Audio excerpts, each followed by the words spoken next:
পুতুলের স্কুল টিফিনে গতকাল যে ওটস কুকিজ আর ওটস প্যানকেকটা দিয়েছিলাম, আজ তার রেসিপিটাই আপনাদের সাথে শেয়ার করব।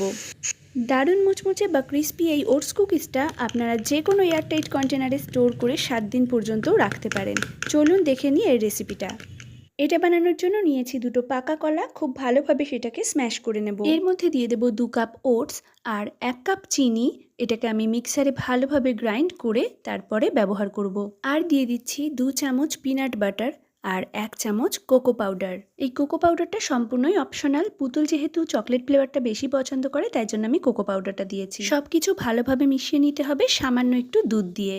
আর একটা জিনিসের মধ্যে দিয়েছিলাম, সেটা আমি ভিডিও করতে ভুলে গেছি, সেটা হলো বেকিং পাউডার। 1/2 চামচের একটু বেশি বেকিং পাউডার দিয়েছিলাম যাতে এটা আরও ক্রিস্পি হয়।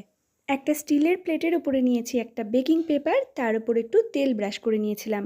1 চামচ করে মিশ্রণটা নিয়ে পেপারের উপরে দেব আর চামচের উল্টো পিঠটা দিয়ে একটু চ্যাপটা চ্যাপটা করে কুকিজের মতন শেপ দেব।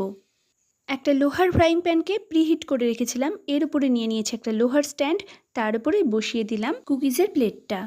কিছু ড্রাই ফ্রুটস কুচিয়ে রেখেছিলাম, যার মধ্যে ছিল আমন্ড, কাজু আর পেস্তা বাদাম।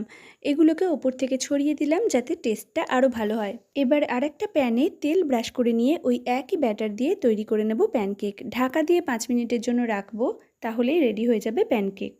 এদিকে আমার কুকিজগুলোও রেডি হয়ে গেছে। এগুলো তৈরি করতে 20 থেকে 25 মিনিট টাইম লেগেছে। দেখুন কত সুন্দরভাবে এগুলো বেক হয়েছে আর বেশ ভালোই ক্রিস্পি হয়েছে। প্যানকেকগুলো নামানোর আগে ওপর থেকে ছড়িয়ে দিলাম ড্রাই ফ্রুটস। এই হেলদি কুকিজের রেসিপিটা বাড়িতে অবশ্যই একবার ট্রাই করবেন, বাচ্চাদের কিন্তু ভীষণ ভালো লাগবে। কুকিজগুলো কতটা মুচমুচে হয়েছে সেটা আপনারা আওয়াজ শুনলেই বুঝতে পারবেন। আজকের ভিডিওটা ভালো লাগলে চ্যানেলটা সাবস্ক্রাইব করে পাশে থাকবেন। সকলে ভালো থাকবেন, ধন্যবাদ।